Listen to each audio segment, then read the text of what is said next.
back to our channel. Woo! Today is February 12, 2025. Ngayon ay Wednesday. Yasumi! Day off natin ngayon. Marami na tayong ginawa ngayon. Kahit Yasumi tayo, ginawa natin yung ating mga task and duties. And meron tayong mission ngayon. Ang mission natin ngayon ay papalitan naman natin yung ating safety shoes. Kasi ang tagal na ng safety shoes natin. During pandemic pa siya nung ating inavail. More or less 5 years na. Dito sa Japan and I think sa Philippines din ganyan, no? Yung mga safety shoes ay meron siyang expiration. So once na nagamit mo siya, nasuot mo siya, 1 year lang yung duration or iba 2 years. Pero sa akin kasi 5 years na. And tingnan nyo guys, tingnan nyo yung aking safety shoes. Well, gusto ko pa siya, maganda pa naman, Dickies siya. Actually, favorite ko pa rin siya hanggang ngayon. Kaya nga lang, syempre meron na mga konting punit and sabi ng iba ay ano na siya, unsafe na siya. Hindi na siya safe gamitin kasi nga may punit na. Ayun, so yan yung ating mission ngayon. Ayan, so para naman medyo may trail yung ating vlog ngayon, ay ipapakita ko sa inyo yung mga stylish na safety shoes. Kasi dito sa Japan, uniforms nila, yung mga working clothes nila ay talagang concerned sa fashion. Astig pa rin, guwapo pa rin, maporma pa rin, yan. Hindi boring magtrabaho, kahit karpentero ka, kahit na ordinary na trabaho lang na pangmasang trabaho, kakoy pa rin, guwapo pa rin. Very unique sila mag-isip talaga. Kaya enjoy ang magtrabaho dito sa Japan. Cool na cool. Dadalhin ko kayo ngayon sa DCM, Workman, yan yung sikat dito, Workman, and sa Hodaka. Mamimili tayo safety shoes kung alin dyan ang bagay sa akin at naaayon sa aking panlasa. Panlasa talaga para pagkain. Samahan niyo ako sa ating vlog ngayon. Let's go!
Ang astig, diba? Grabe yung mga style, grabe din yung presyo. Yung iba ay talagang mahal. Iba naman ay sakto lang. Nakita nyo naman, no? May Puma, may Dickies, may Converse, and ding Asics. Kahit na branded dyan, yung brand ng sapatos like yung Puma and yung Converse, ay gumagawa sila ng safety shoes dito sa Japan. Kasi nga, may market talaga ang target na makakabili. Sa Philippines, Converse na safety shoes. Diba, it's either tawanan ka or hindi mo ma-afford yun kasi napakamahal. Around, sabihin natin 4,000 para sa safety shoes. Napakita ko sa inyo yung mga iba't ibang sapatos. So sa tingin ninyo, ano yung ating binili doon? Hulaan nyo habang nanonood kayo ng ating vlog. Okay, so sa mga nakahula, ito ang ating nabili. Ito ang ating safety shoes na nakuha. Ito, kung familiar kayo sa logo niya, ito siya. Ayan na, meron na kayong idea. Ayan. Tooltex. Tooltex. Tool. Text mo naman si Jowa. Ito pa yung size niya, 26. Size 26. And ito yung sapatos. Iyon. Ayan, kung naalala nyo. Ito nagustuhan ko sa lahat. Bukod sa mura, gusto ko yung ganitong style. Ganito. Ayan. Black saka white. Maporma siya. No. Ayan. Kaya siya nagustuhan ko. 2,900 without tax. So, around 3,200 siya. Pagka may tax na siya. Tooltex! Tooltex yung ating kinuha. May din, stylish din naman siya, oh. Astig, di ba?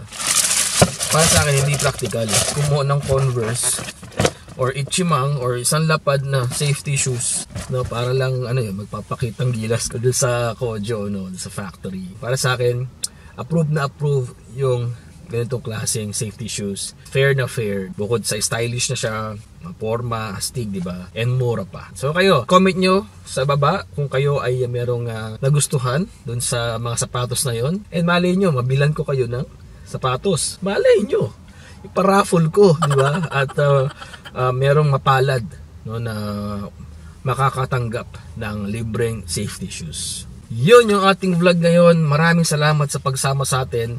And I hope nag-enjoy kayo. Nag-enjoy ang mga mata ninyo sa pagtingin sa mga safety shoes dito sa Japan. And sa mga hindi pa nakasubscribe sa aming channel, i-click nyo na yung button dyan. Yan. Click nyo ang subscribe button, pati na rin ang bell button para ma-notify kayo sa lahat ng aming mga uploads. Okay, so always remember guys, everything happens for a reason. God is good. Keep on smiling. Sayonara.